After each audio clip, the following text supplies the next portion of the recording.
Assalamualaikum warahmatullahi wabarakatuh. Alhamdulillahi alamin wassalatu wassalamu ala asyrafil anbiya'i wal mursalin sayyidina Muhammadin wa ala alihi wa sahbihi ajmain, amma ba'du. Yang saya ta'zimi pengasuh Pondok Pesantren Zainul Hasan Genggong, Kiai Haji Muhammad Hasan Mutawakkil Allah SHMM. Yang terhormat Rektor Universitas Islam Zainul Hasan Genggong, Bapak Dr. Abdul Aziz MAG. Yang terhormat Ibu Dekan Fakultas Tadris Umum, Ibu Wahyu Lestari MPD. Yang terhormat dosen pembimbing selaku Kaprodi Tadris Matematika, Ibu Eka Rahayu MPD. Dan tak lupa pula saya berterima kasih kepada kedua orang tua saya sudah mendoakan saya dan juga membiayai saya sehingga saya bisa kuliah di Universitas Islam Zainul Hasan Genggong. Saya di sini akan menjelaskan mata kuliah pengantar pendidikan dengan materi karakteristik peserta didik. Apa sih karakteristik itu? Karakteristik itu berasal dari kata karakter yang artinya sebuah watak, sifat, dan kebiasaan seseorang yang bersifat tetap. Karakteristik peserta didik adalah sebuah sifat peserta didik yang sifatnya itu tetap sehingga bisa melakukan sebuah aktivitas untuk mencapai sebuah cita-citanya. Selanjutnya yaitu ragam karakteristik peserta didik. Yang pertama, etnik.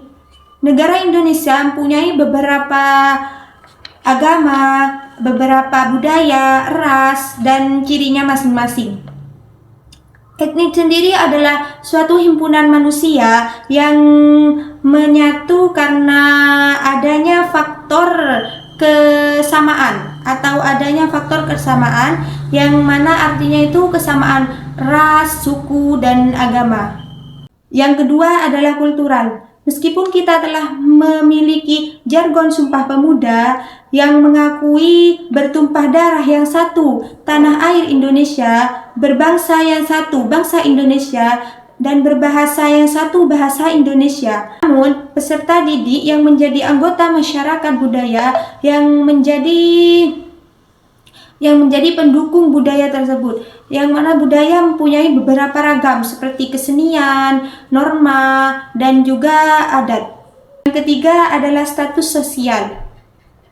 Setiap masing-masing orang itu mempunyai status sosialnya masing-masing.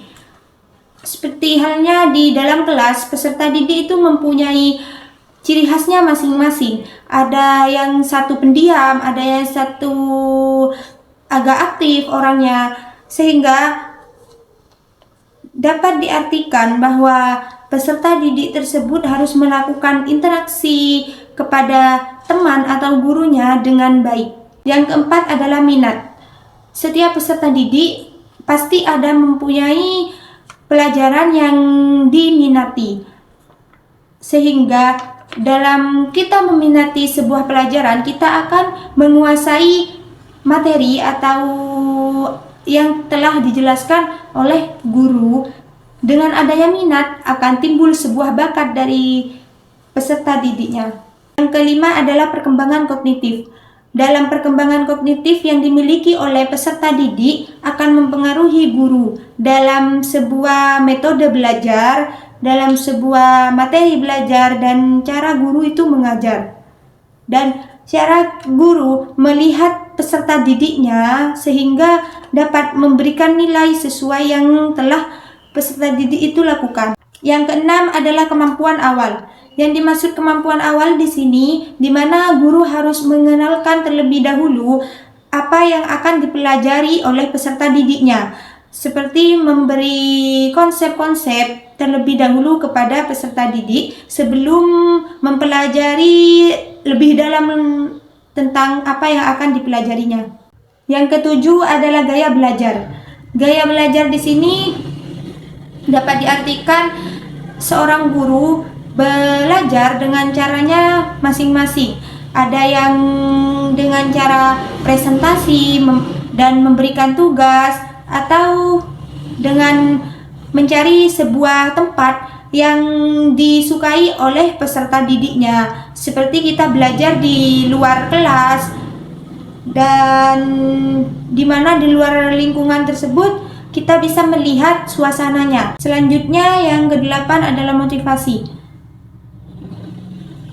Peserta didik pasti membutuhkan motivasi, entah itu motivasi dari guru atau orang tuanya. Ketika peserta didik itu mengalami down, maka guru harus memberikan motivasi bagaimana peserta didik itu timbul semangat lagi dalam belajar. Yang kesembilan adalah perkembangan emosi.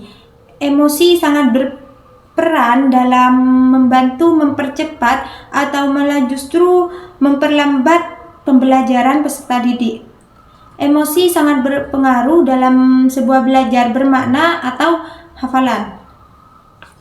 Dengan adanya emosi, saraf yang dimiliki dalam belajar itu bisa mempercepat pembelajaran atau malah peserta didiknya melambat pemahaman dalam belajar.